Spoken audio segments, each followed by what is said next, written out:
বিশ্বকাপের golden boot কে পাবে 2026 সালে?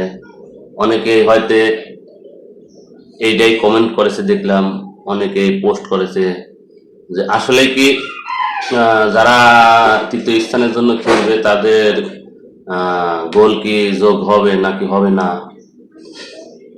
আসলে গোল্ডেন বুট হচ্ছে যে বেশি গোল দিবে সেই পাবে, এবং সমান গোল হলে সেটা অ্যাসিস্ট করছে কি কয়টা এটারই হিসাব হবে। তাই সেক্ষেত্রে মেসি প্লাস এমবাপ্পে সমানে সমান ছিল। তবে এমবাপ্পে দল ফ্রান্স স্পেনের কাছে হারিয়ে যায় বিদায় নেওয়ার কারণে, বিদায় নেয় নাই, তৃতীয় স্থান খেলবে।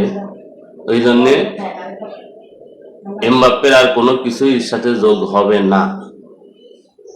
যে অবস্থায় আছে ওই অবস্থায়, কিন্তু হারিয়ে যাওয়া নক আউট পর্বে যদি একবার হারিয়ে যায় তাহলে ওইটা আর খেলার সাথে কোনো খেলা যোগ হয় না, কোনো পারফরমেন্স যোগ হয় না।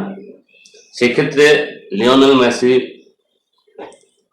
ইংল্যান্ডের বিপক্ষে 2টা অ্যাসিস্ট করছে, এবং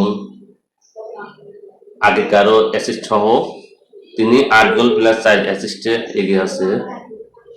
এখন যদি গোল্ডেন বুটের বিষয় হয়, এই অবস্থায় থাকে মেসি, যদি গোল নাও পায় তাও গোল্ডেন বুট মেসির দখলে অলরেডি চলে গেছে।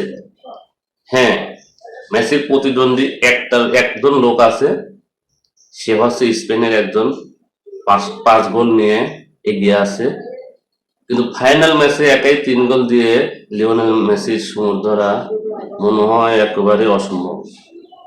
তাই বলা যায় গোল্ডেন বুটটা লিওনেল মেসির দখলে অলরেডি চলে গেছে।